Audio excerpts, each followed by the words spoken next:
नमस्कार बच्चों, मैं Vipin Kumar Dubey, Jishan science senior secondary Jokhania Ghazipur.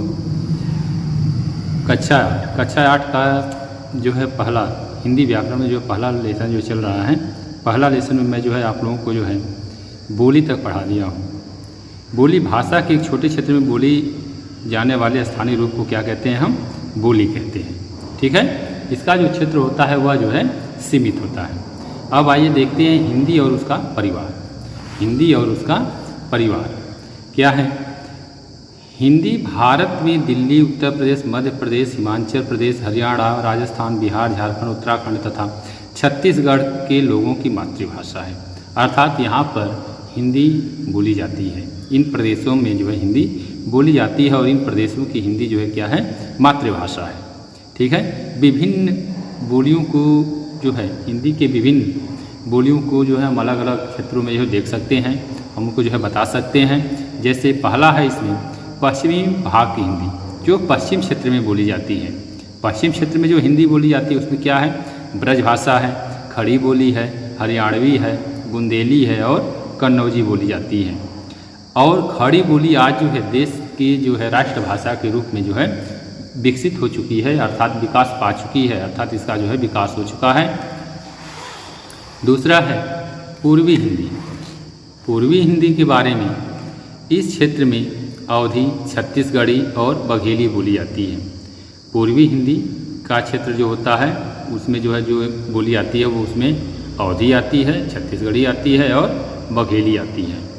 अवधी में ही तुलसी जी ने जो है एक रामचरितमानस की रचना किया है, जो अवधी भाषा में ही किया है, अवधी बोली में ही किया है। तीसरी राजस्थानी हिंदी। इस क्षेत्र में मेवाती, मारवाड़ी प्रमुख बोलियां हैं। राजस्थानी क्षेत्र की हिंदी जो है वह मेवाती है और मारवाड़ी है। पहाड़ी, इस क्षेत्र में गढ़वाली, कुमायूनी बोली जाती है। पहाड़ी हिंदी में जो है यहाँ जो है कुमायूनी और गढ़वाली बोली बोली जाती है। बिहारी, बिहार प्रांत में भोजपुरी, मगही और मैथिली बोलियों का जो है प्रयोग होता है। ठीक है बच्चों, अब आ जाइए भाषा के प्रकार।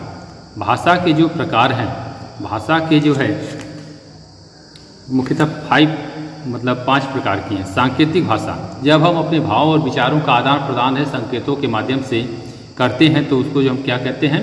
सांकेतिक भाषा कहते हैं। जैसे हम ट्रैफिक सिग्नल देखते हैं, ट्रैफिक यातायात के सिपाही को देखते हैं, तो यातायात का जो सिपाही होता है वह यातायात को नियंत्रित करता है अपने संकेतों के माध्यम से। वह संकेत देता है, वह संकेत से अपने भावों को, अपने विचारों को जो है प्रकट करता है।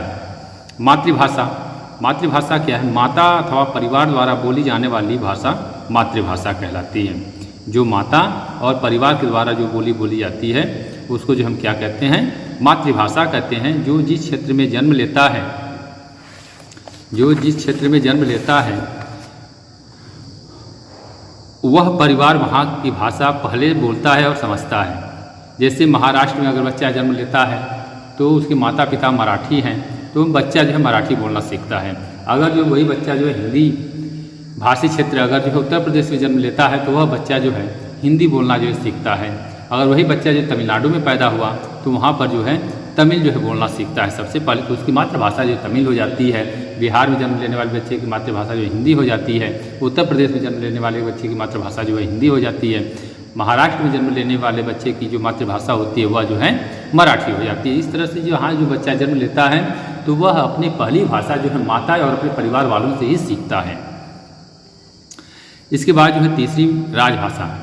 आज के समय में जो है सरकारी कामकाज में जिस भाषा का प्रयोग होता है उसे राजभाषा कहते हैं।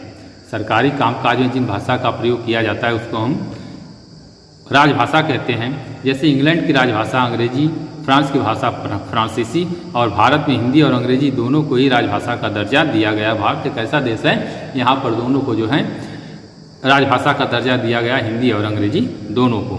जबकि विभिन्न प्रांत अपनी अपनी भाषा में राजकाज चलाने को स्वतंत्र हैं। जैसे तमिलनाडु में तमिल तथा बिहार, राजस्थान, मध्य प्रदेश, उत्तर प्रदेश, हिमाचल में प्रायः हिंदी में सरकारी काम होते हैं। भारतीय संविधान में 14 सितंबर 1949 को अनुच्छेद 343 के अनुसार हिंदी को राजभाषा के रूप में जो है स्वीकृत किया जा चुका है।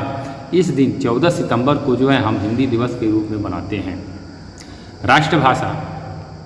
राष्ट्रभाषा हम उस भाषा को कहते हैं जो भाषा उस देश के अधिकांश नागरिक बोलते हैं और समझते हैं। हर राष्ट्र में अनेक भाषाएं होते हुए भी एक भाषा को राष्ट्रभाषा का स्थान दिया जाता है। जैसे भारत की तरह ही चीन में भी अनेक भाषा का रूप है, किंतु चीनी भाषा को राष्ट्रभाषा स्वीकृत किया। जैसे चीन में भी जो है अनेक भाषाएं जो है बोली जाती हैं, लेकिन वहाँ की जो राष्ट्रभाषा है वह क्या है? चीनी है। भारत में जो है अनेक भाषाएं जो है बोली जाती हैं, लेकिन भारत की राष्ट्रभाषा क्या है? हिंदी है। क्योंकि भारत में लोग जो है 70% लोग जो है हिंदी का प्रयोग करते हैं, इसलिए हमारे भारत देश की जो राष्ट्रभाषा है क्या है? वह हिंदी है। मानक भाषा। हिंदी एक विस्तृत क्षेत्र की भाषा, इसलिए इसमें क्षेत्रीय भाषा प्रभाव का समावेश स्वाभाविक है। भाषा जीवंत होती है और निरंतर विकसित होती है। विकास की इस प्रक्रिया में बदलाव आते रहते हैं। ऐसी स्थिति में उसकी एकरूपता बनाए रखना आवश्यक है। व्याकरण की आवश्यकता से शुद्ध रूप को जानने में सहायता मिलती है। भाषा का व्याकरण सम्मत शुद्ध रूप से भाषा का मानक रूप कहलाता है। इस मानक रूप का प्रयोग समाज का शिक्षित वर्ग करता है। इसी रूप में साहित्य की रचना होती है। जैसे देख लीजिए, पहले जो है रव ख जो है इस तरह से लिखा जाता है, लेकिन अब जो है मानक रूप यह हो गया है। हुआ इस तरह, ये सब जो है इसका जो प्राचीन रूप और मानक रूप जो है दिया गया है। केंद्रीय हिंदी निदेशालय के अनुसार मानक वर्ण और शुद्ध वर्तनी संबंधी कुछ महत्वपूर्ण बिंदु। ठीक है बच्चों, तो यह महत्वपूर्ण बिंदु जो है हम अपने नेक्स्ट वीडियो में आप लोगों को बताएंगे। तब तक के लिए धन्यवाद। Thank you.